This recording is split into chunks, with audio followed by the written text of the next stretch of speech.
Welcome everyone to our readings today. Today we're going to be talking about euthanasia. So euthanasia is the killing of a patient, a hospital patient, with the patient's permission or at the patient's request when they have a serious terminal illness. Terminal meaning it's going to kill them. An incurable terminal illness, and usually one that's causing them great physical or mental pain. So it's also called mercy killing. It's also called physician-assisted suicide, but the commonly it's just referred to as euthanasia. So before we get into the reading, I want to say a few things about why we're doing this reading. So, I've said to you before that ethics is not about just someone stating their opinion on some moral, political issue, and then you read it and you say at the end, I agree with that or I disagree with that. That's not what ethics is. Now, I know it sure seems like that, right?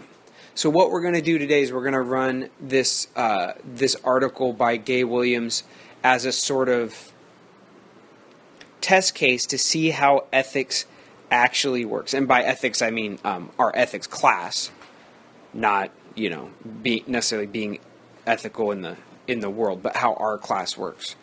So what I'm going to point out to you again and again in Gay Williams is the process of reasoning that Gay Williams uses in order to make the claims about good or bad at the end. So let me say that again. Our class is primarily about, and today we'll focus on that, about the process of reasoning, the reasons and justifications added up together by which one reaches their final judgment of such and such is good, such and such is bad. Okay? So, a lot of times students come into class and they do the reading, and you say, well, what do you think of the reading? And they said, I didn't like the reading because I think euthanasia is morally acceptable, and Gay Williams says it's morally unacceptable. But you see how that actually dodges the reading, because really, the reading is not primarily about saying euthanasia is unacceptable. It's primarily about all these reasons and facts and logical connections that lead up to that final X, Y, Z is bad. Euthanasia is bad. Right? If all Gay Williams wanted to say is, I'm against euthanasia, the article would be one sentence long, or maybe even three. It's wrong because it violates dignity, it's probably not practically the best idea, and it may lead to bad social effects. Right? So if that's all it said, you totally be within your rights to just say, I disagree with that or I agree with that.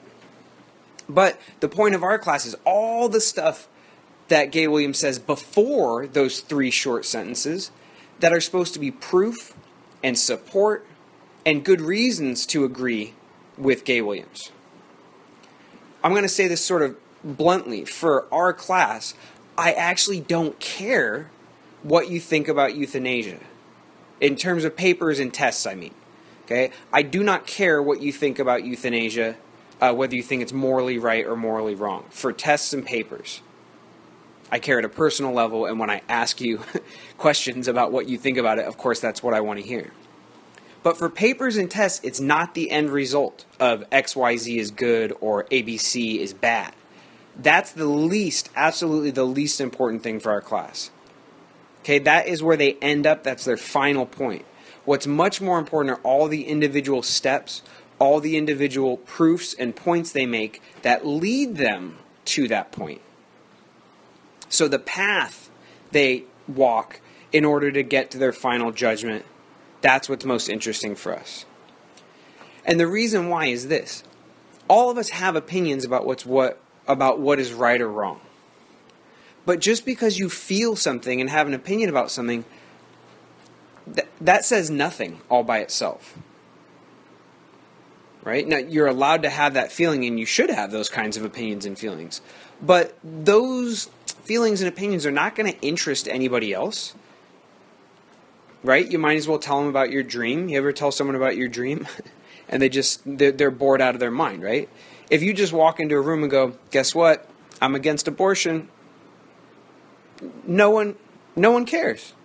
Same thing. If you go and you say you think it's a woman's right, you just say that, no one cares. But if you give someone reasons, that's all the steps that lead up to the final judgment of XYZ is bad, ABC is good. Then people will care. They'll think your ideas are interesting. They'll think you're smart, or at least thoughtful, willing to think about these issues. And when you say, I think abortion is wrong because the fetus has no say, or you say, I think it's the woman's right to choose because the fetus doesn't have a say in anything in its life.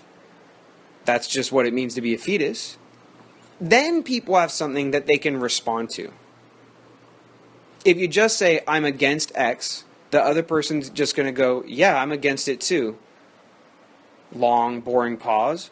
Or they'll say, well, I'm for it, so there. Tense pause. Right? Nothing interesting or productive happens. So really, remembering that Gay Williams is against euthanasia, as weird as this sounds, is totally unimportant to me. If you somehow manage to remember the reasons he gave, but somehow couldn't figure out the conclusion, I'd be way happier with that than if you remember the actual endpoint. So what I said is, as I said, what we're going to do today is I'll go and I'll show you that in our reading, there are 3 totally different kinds of arguments. Right? There's different values, there's different kinds of proof, there's different kinds of ideas being used in the conveniently numbered in the book 1, 2, 3 arguments. And right, you see how each one it's even labeled. The first one is the argument from nature. The next one is the other argument from self-interest. The third is the argument from practical effects. So here's the thing is, each one of those arguments is like a standalone little machine. It's got all of its parts, all the sentences and ideas that make it up, and the first one, all the little parts and ideas are meant to fit together in like a nice logical whole. The ideas are meant to build into each other, support each other, and only need to refer to each other. Then what you'll notice is when you go to the second argument, the language is totally different, the kinds of proof is totally different, and notice how it does not refer back to the same ideas that you found in one. Remember, there's a reference to God, there's a reference to what our bodies want, right? All this sort of stuff. In the second one, there's no reference to those kinds of ideas. And why not? Because it's a totally different kind of argument. Right? So think about it this way. There's a baseball player, and you think that he's paid too much money. Now, you might have 2 very different kinds of reasons that you think he's paid too much money. The first one would be, it's not fair that some people make $20 million a year while there's people in poverty. Now, whether you agree with that or not, you see what kind of reason that is, right? It's about fairness or justice. Or about, say, the poverty of others. Now, you could have a second point, completely different, a totally different kind of argument that just so happens to end up in the same place, that is also just so happens, coincidentally, to also support that this guy's getting paid too much money. The second kind of argument would be something like, he's aging out, he's good, but he's only going to be good for another couple of years, and we've locked him into this 10 million or 10-year contract, something like that. You see how that's a totally different kind of thinking? Where you say he's not worth that money as a baseball player. He's not going to produce enough runs, get enough strikeouts, whatever kind of player he is. Now, do you see how one of those could be a good argument and the other one could be bad? Or they could both be good arguments, or they could both be bad arguments. And you see, because basically the 2 forms of argument have nothing to do with each other, except for the coincidence that they end up in the same spot. One's about getting bang for your buck. You say he won't be worth that money in 2 years. The other one's about other people, non-baseball stuff like fairness, justice, poverty, etc. And you see how you could believe one and not believe the other. That wouldn't make you a hypocrite or confused.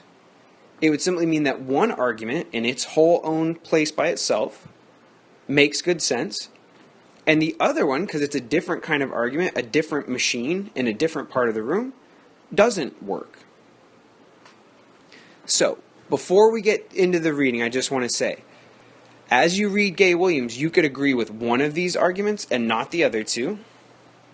You could agree with two of them, but think that one is a bad argument. You could agree with all three of them, or you could disagree with all three of them. But here's the thing. If you say that you agree with all three just because you already think that euthanasia is wrong, I'm going to be suspicious. I'm going to say, what are the odds that you agree with three totally different kinds of thinking? I think, not to be accusatory, but I would say I'm suspicious that maybe you think you agree with the arguments, but really the arguments don't matter to you. You just like where he ended up, the least important thing, that he ended up with the final judgment of it's bad.